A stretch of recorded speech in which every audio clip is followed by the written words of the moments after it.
Алматыда премьер-министрдің бірінші орынбасары Бақытжан Сағынтаевтың төрағалығымен кәсіпкерлікті жүргізуді жеңілдету мақсатында кеңес өтті. Жиынға қатысқан кәсіпкерлер өз кәсіптерін дөңгелетудің жаңа жолдарымен танысты.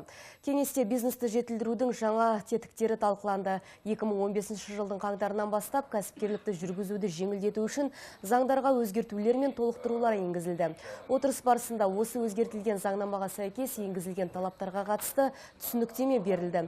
Сонымен қатар кәсіпкерлікті дамыту бойынша бірқатар келісімдерге қол қойылды. Елбасымыздың тапсырмасы бойынша былтыр указ болған апрель айында осы бизнеске деген жұмыстың бәрін жеңілдету, яғни кардиналды түрде өзгерту. Сол себептен былтыр жаңа заң жобасы қабылданды.